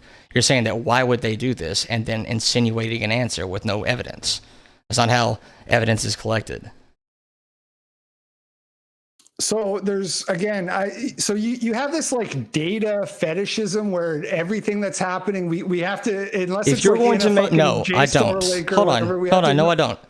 If you're going to make a claim about broad social policies, broad trends, you better be referring to some data. The only policy anybody is advocating for is to put pedophiles in jail. It's not complicated. All right, so how confident are you that if I go to the live stream of this video, I won't find some people calling for Muslims to be removed from the UK? Oh, fucking random YouTube commenters. Yeah, well, that would be somebody, right? And what would you say to them? I'm not saying that you think that. But what would you say to the people who are saying that we should get rid of Muslims in the UK because they're probably going to groom our women? What would you say to them? I'm against the Islamification of the That's West. Not what I asked you. I wouldn't say anything. I would ignore them. You would ignore them. So you don't disagree with that statement enough to condemn it? Well, what is it? I mean, yeah. Are you a coward? I don't like the term "get rid of," so I'll condemn that. Okay, get rid of. But what would you prefer vague, instead? But I don't like it. Okay. You don't like the... So is Islamification. That's pretty vague too. Like if there are more Muslims in an area, like that, is that Islamification? That means like the spreading of Islam through the country, basically, is what I mean by that. I just don't like the country becoming more Islamic. Okay. Cool. All right. Well, no, sorry. Why are you laughing at that? Do you know what happens to gay people in majority Muslim countries, like people like you? Do you know what happens to Muslims when they immigrate to a country like the United States? Are they persecuted? No, they're more accepting of gay rights. It's almost like they adopt some of the culture, they integrate to the country that they're immigrating to. You mean Research. They're more accepting of gay rights if you compare them to hardcore evagelicals? If you compare them to evangelical Christians, yeah, more than half. Right. Hey, that's pretty good. Hold on, that's pretty good. It's pretty good. So they're more tolerant than the West Baptist Church, and that's the bar we're going to set for success. Yes, evangelical Christian is the Westboro Baptist Church. That's really weird for you to say. I don't know what that means. I'm not a Christian. There's a Pew Research, Muslim views on homosexuality, United States. You can look it up. Hardcore. What? You just implied that, like, what happens to gay people in, like, Islamic countries? Yeah, that's horrible, but that's not what we're talking about. I'm not going over there. They're coming over here. And when they come over here, they adopt a lot of our values. Which is weird because our values is really weird. To the general population, just out of curiosity, how do Muslim attitudes towards homosexuality in the United States rank compared to the general population? It's a little bit lower. It's a little bit lower. It's not as low as evangelical Christians, but it's a little bit lower. Watch. Do you have the numbers on that? Sure. I do. Let's go. Pew Research, Muslim attitudes, homosexuality. Okay, you can pull it up without typing. I'll just note while you're typing that somebody on Twitter has sent me like some studies showing that it is an epidemic, but I can't parse it in real time, so I'm not gonna quote it here. But this will be part, like I said, after, because it's so important that I prove that there's 10,000s of victims. I'll do a video after that makes the argument for how many for it to be an epidemic. I'll make that video after, because I thought the conversation was whether or not they're overrepresented as people who commit this crime. Why do you? Okay, this is something that I've noticed a lot. This happens a lot with 1350 too. You'll argue a statistic. I've admitted that this statistic is true, but then you want to end the conversation there. That's not interesting. Arguing over whether or not a single data point is true or not doesn't really get us anywhere. What does that mean, and what can we do about it? It's a counter to your argument that there's no stats to support the fact that this is like a Muslim issue or whatever. There isn't actually. No, there isn't. No, there isn't. Well, it's their overrepresentation. Yeah, but what percentage of if it's a Muslim issue, it should be a significant portion of Muslims, right? Yeah, well, I think it would be really stupid. I think it would be really stupid. I think it would be really stupid to call child pedophilia rings a white issue. That's really stupid. I wouldn't do it. Even though 100, based on those same studies, the same CEOP report, 100% of pedophile rings were perpetrators were white. I wouldn't call that a white issue. That would be very, very stupid. I would if it's true. No, if you're going to call it a white issue, that means there must be something intrinsic to the race of this person that's relevant to the conversation. Well, you think there is. Now, you think there is. You think that races have different IQs and that explains their behavior. So that's relevant to you. Why are all the pedophile rings white?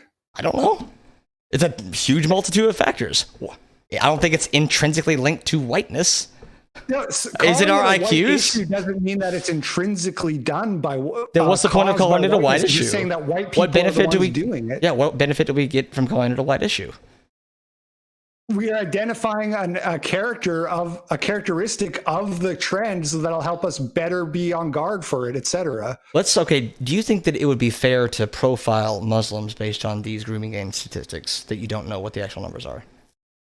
Based on your feelings, do you think it's fair to profile a Muslim, let's say a Muslim 20-year-old? Exactly. If school teachers see Muslim men hanging around in cars outside the schools talking to the underage girls, that should be a sign of concern that they should So you're in favor of racial profiling, right? Talk to the parents. You're in favor of racial profiling? Cool. Yes. All right. So you're in favor of racial profiling because you don't know how statistics work. You cannot take a statistic and then apply it to an individual.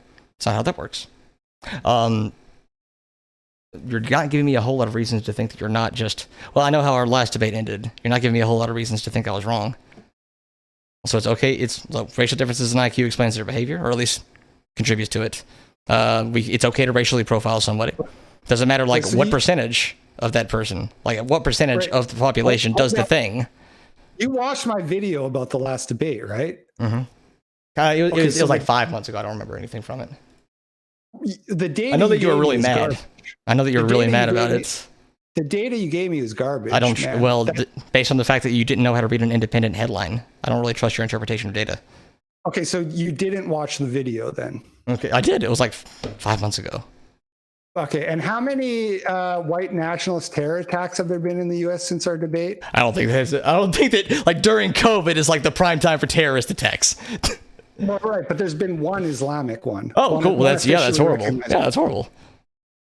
Right. So, okay. Also, I don't know if you saw this, but there was a report that came out today. This would be in regards to our first debate. An investigation by a federal body. Yeah, you don't want to. Trans bathroom enabled alleged sexual assault of kindergartner. A what now? Say that again. So here's the headline from the Federalist. Federal investigation. Trans bathroom enabled alleged sexual assault of kindergartner. That's a really interesting single anecdote. What do you think that single anecdote proves? Wouldn't it be embarrassing for you if I had a study? Wouldn't it be embarrassing for you if I had a study on trans bathroom bills that said that whatever you're trying to extrapolate from this single instance was absolutely bunk? Wouldn't that be embarrassing for you? Should I bring that up? I mean, do you want to hear it? Do you want to see it? I had the study that showed that unisex bathrooms caused more sexual crimes. Which is not the same thing as allowing trans people in the bathrooms. You don't even know what you're looking at, buddy. It's similar. Okay. It's similar, he says. Well, this is more than a little bit similar. All right, so let's bring this up. I can find them. Come on, transgender studies. Let's do it. I know, I titled it. Okay, let's go. Bathroom laws. Cool. So a study. Gender identity non-discrimination laws in public accommodations, a review of evidence regarding safety and privacy in public restrooms, locker rooms, and changing rooms, found that this study provides evidence that fears of increased safety and privacy violations as a result of non-discrimination laws are not empirically grounded. That's a study. That's not one article published in a right-wing magazine. That's a study that looks at everything. Which one would you wait? This is a federal investigation. Of one instance. It does not prove a larger trend. We would not say that we shouldn't allow white people into like black-owned establishments because one white person murdered a black person one time. We wouldn't say that. That's not how we make policy decisions. I had to make the anti-white racism for you to actually care about it, I guess. You wouldn't make policy decisions based on one instance. That's why we need data. That's why you don't want to give it to me, because you know broad data doesn't support your arguments. Well, that's why you need to use anecdotes. Transsexuals is that they're overrepresented in prison as sex offenders. Cool. Right? We already covered that. So. We already covered that. And why did you take down the video that you made after that debate? Remember that video you made after the debate where you're really mad, calling your fans idiots? I was arguing with my my audience, and then I decided to just drop it because it was just stupid. But my audience was wrong in that, and I was right, obviously. Okay. You're right. So, all right. What do you want to do to wrap up here? Any final points you want to make? I just sent you that article on the bathroom bills, by the way. The final point I'll make is that it's a culture of political correctness and accusing people of racism that led to this problem, and you're just here repeating it. It's almost as if leftists don't learn from history. You want to go back to shaming anybody who talks about the racial aspects of this, and bring us right back to square one, where people who see these kinds of things happening out on the street are afraid to speak up because people like you are going to say, "Oh, you're just accusing that guy of this because he's a Muslim or whatever." Cool. That's I guess my final point. That's your final point. Even though I said that if you show me data, I'll listen to it. And I explicitly said that no, we need to talk about some of these things. Sorry, I got a phone call. I specifically said it's okay to gather data on race. We know that it happens. Fine. I've said it's okay to gather data on race in crime statistics. Right. All that stuff is fine. I'm okay with using that data to better combat crime. Absolutely for it. What I'm not okay with is people saying that, oh, because this group is overrepresented in this one crime statistic, this must mean it's genetic, and this must mean we can racially profile them. It's more cultural than genetic. For sure. Okay. All right. Then what do you get out of like racially profiling someone in that? Can you tell someone's culture by how they look? To a degree, yes. To a degree, to a very small degree. Do you think it's fair? Like, do you know? Men are way overrepresented in sexual assault statistics. Do you want to be like profiled as a man? You know what percentage of Pakistanis are Muslim? I had no idea. No. Very high.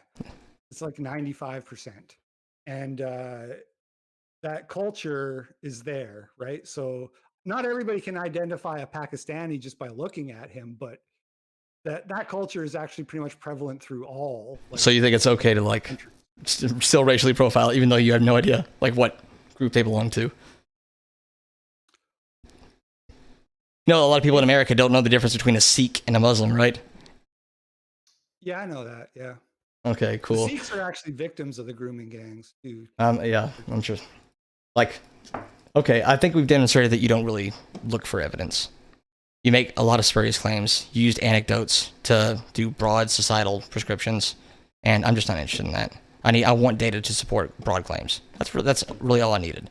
I have a ton of data here. I did a lot of work. I did not realize that your like source for the number of the thing that we're talking about was going to be misreading an independent headline. I didn't realize that. I'm sorry. I would not have prepared to the extent that I did if I had realized that. I would have saved myself a lot of effort. So, cool. Right. So your whole point is a straw man that nobody has said, which is that these people are genetically prone to... I asked you, and it was the longest pause ever. I asked you, and you... Oh, okay. Well, we could... if you're watching this not live, back it up. We'll put a timestamp there when you said that. So, I could be wrong, and if I'm wrong, I'll admit it. And you, okay, yeah, I think we can get nowhere here. Cool, buddy. It was fun. You can give me that data if you want to. I'll be really surprised if you find it. If you do, you know what? I actually do care about being right. To the best of my ability, I have not said anything incorrect. Because you would have watched my video on your fucking bullshit. I did dude, like 5 months ago. I don't remember what was in it. You want me to watch it like right now? Like, you obviously don't care about being right then. I do care about being right, actually. Very much so. I don't remember what was in the video. I'm sorry. I'm sorry that hurt your feelings. He's mad again!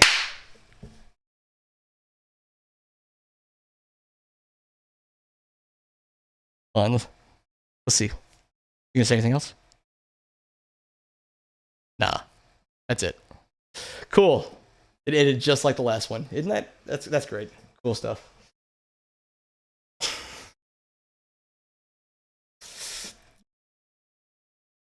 Oh no. Alright, so that's how that ended. What do we think, chat? How do we do? Would anybody like to see any of the actual like data that I pulled up? Because I have a ton of notes here. Hold on, let me minimize here. I actually did a lot of research for this debate because I legit care about statistics. I didn't realize statistics don't matter. He doesn't care what his numbers are. He knows it's an epidemic. What's an epidemic? It's more than 15. If something is more than 15, it's an epidemic. Just more than the number 15, it's an epidemic. Alright, so let's look at some of the notes I took for this, because I don't want all that stuff to go to waste.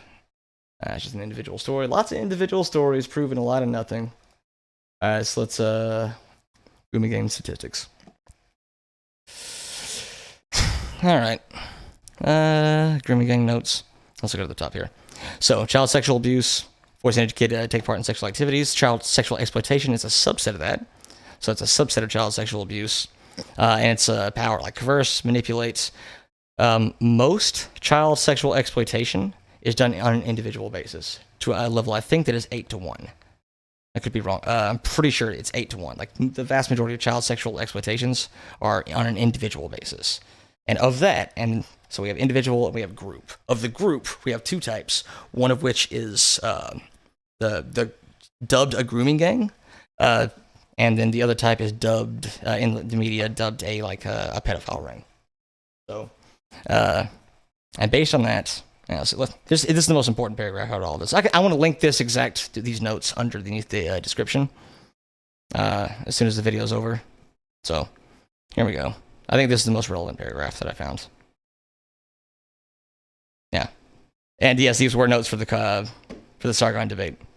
Yes, I addressed my notes. Oh, that's embarrassing. I'm not gonna delete it. No, I addressed my notes apparently to Carl. He's in my head.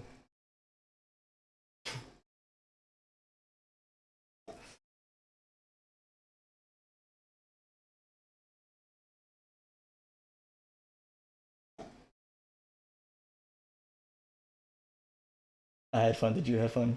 Oh, the loaner box is in chats. Anything that I got wrong and any thing that I could have done better in this debate, it's because I didn't listen to Loanerbox enough. Loanerbox is a beast, and he has a video on this exact topic that you should be watching right now instead of this nonsense.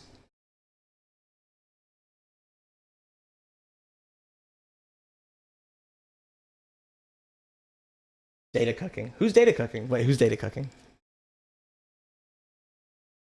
What does it mean to data cuck?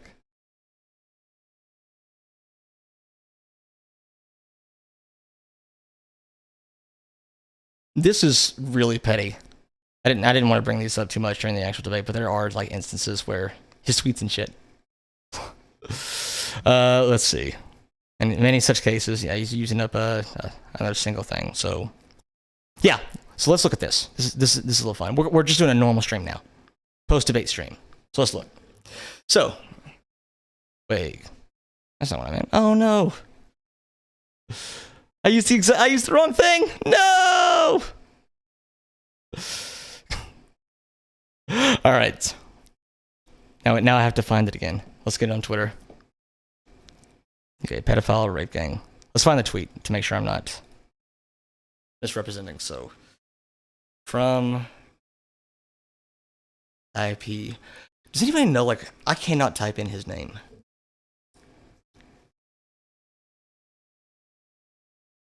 I promise that there's a point to this.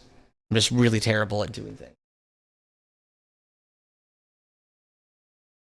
Apparently some people get mad when you ask for data. Yeah, really. Alright, so here's... just weird.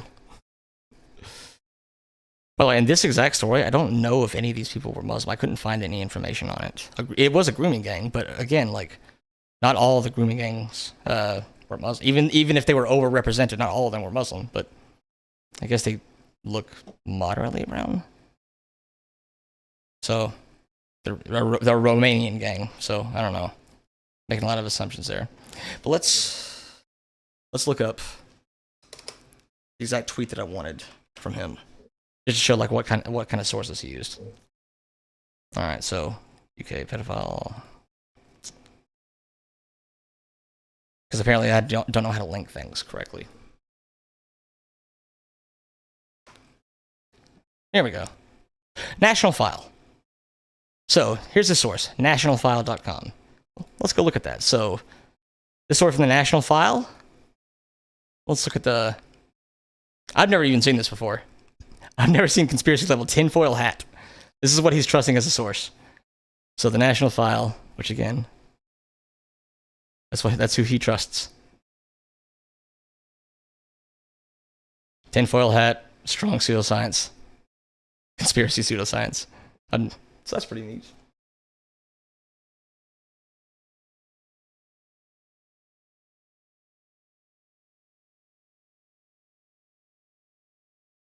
Jonathan Randall, I'm rude and smug. I can't even get my facts straight. I fucking should. Which fact did I get wrong? If I legitimately, Jonathan Randall, I'm dishonest. I use semantics. What I use is like words, so we're speaking about the same things. You can't even get your facts right. Which facts did I not get right for you? Because I might have. Like I legit might have gotten something wrong.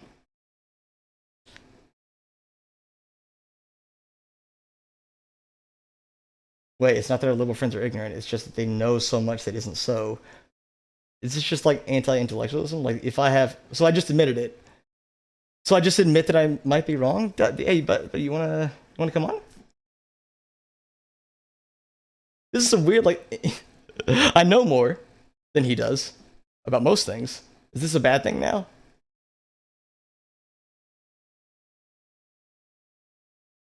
All right, well, we're waiting on Jonathan Randall to catch up. Let's see.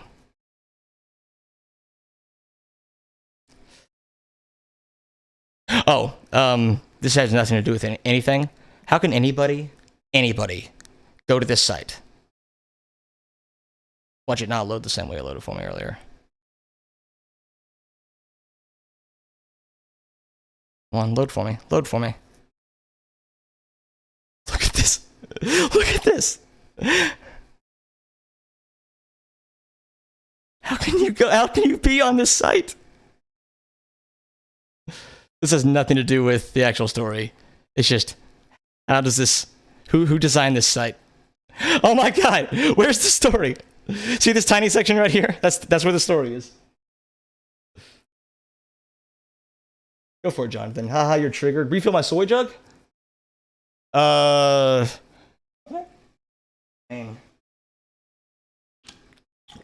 I still have some soy left in my jug. I don't think I need to refill it yet. I can't wait till I get mugged by reality. You shill. Like mugged by reality. Okay. Let's go over some more of the notes. So if you're like fast forwarding to this part of the video, if you're watching this like not live, debate's over. We're just going over some statistics here. All right, so we went over the definition of child sexual exploitation. So it's pretty horrible, like sexual grooming, just a subset of that. It's really hard to get statistics on this stuff because there's no concrete definition. The closest thing to a concrete definition on grooming gangs comes from like a CEOP report, which I can bring up here. And here are all the studies I brought up. Here's all the research I did, and all the notes I took, and all the studies I had like up and ready. But apparently, like having any statistics to back up any like numbers that you claim is a bad thing. Go back to NBC, CNN, Guardian, NYT. Well, like go back to them to like what? No. Classy, do not purge this guy. If they're abusing people in chat, absolutely kick them. But if they're abusing me, let them in. Let them in. It's always good for the sex drive. Oh, hell yeah. What I love about, like, if they're trying to accuse me of, like, because a lot of people will accuse me of degeneracy because well, we listened to the last debate. I enjoy my gay sex. I just love it so much. But also, my sex drive is low. Somehow those two things fit together. It's pretty. No, classy! Soy is found in the balls. It is.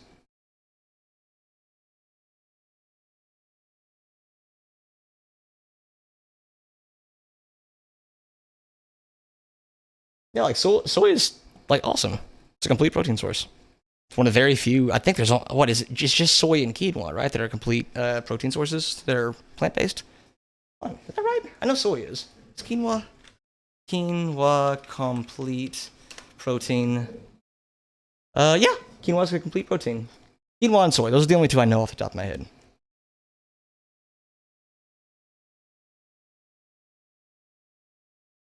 Keep those notes for future debate? Oh, absolutely. So this is... there we go.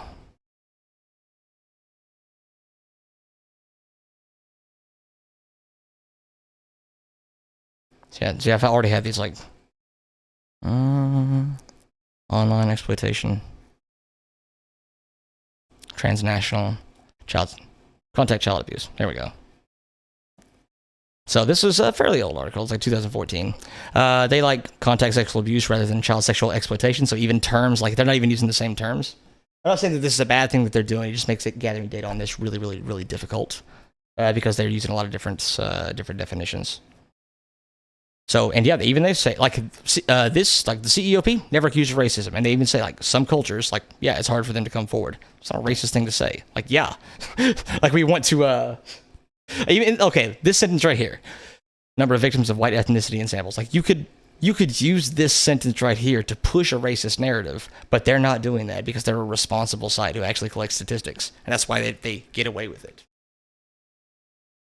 Terms such as grooming, blah blah blah, very specific behaviors. So they took data from 43 police forces in 2012. So yeah, so this is what I was telling you earlier. So they found, if we're just looking at ratios here, and I would not extrapolate this data to say that this is representative of all of England and Wales. We can see lone perpetrators, 2,120, and a cumulative total of 65 group and gang-related offenses. So most child sexual exploitation, but they're calling it child sexual, contact sexual abuse here. Most of it's done by lone perpetrators. So group and gang associated, we're already about an eighth. I just said an eighth. Hold on. I don't want to do the math.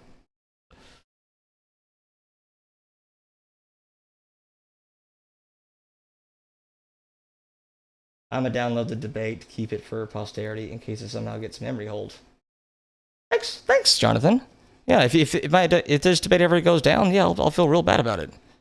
I'd love for you to like keep it up.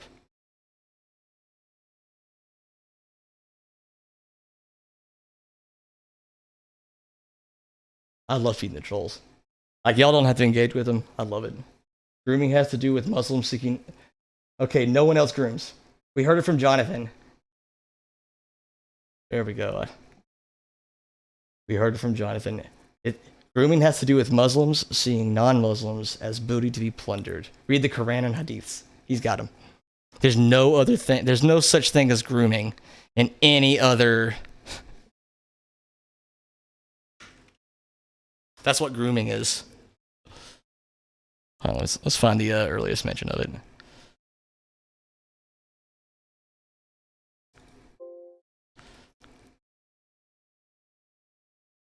Oh man, this doesn't seem to match up with what you were saying.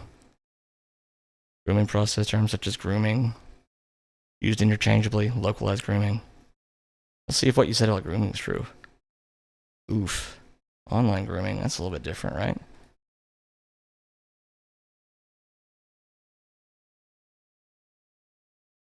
Trusted the victim. And remember, most people were single. Most people were like single perpetrators other than groups. And most of those people were white.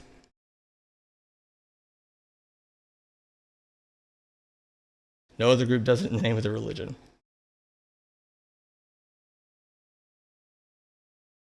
No other group sexually abuses children in the name of their religion. Okay, we're just going to let that one hang.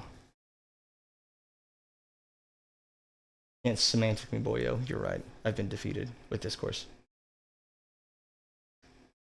I can't semantic me. You defined a word. You can't just argue over definitions of word. I've already defined it. Oh, Ninetales. Also, that's awesome. All right. Ninetales. Thanks for inspiring you to start debating. I hope I'm not your only inspiration. I hope you aim higher than that. But that's awesome. I wish you best of luck. If you need any help, let me know. Shoot me a message on Twitter.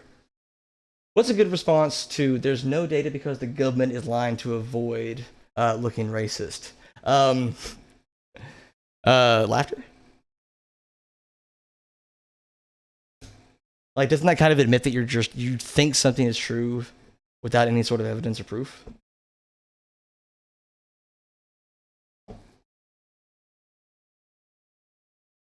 Define. We're in memes now. I probably should, like... This is like 15th debate, and I never remember to put in the chat. So...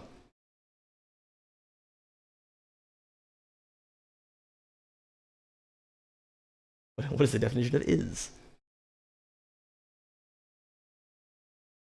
Okay, any last questions here?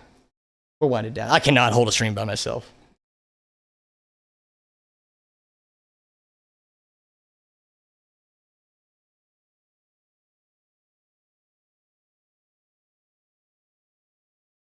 We're all far left as you guys, buddy. Okay.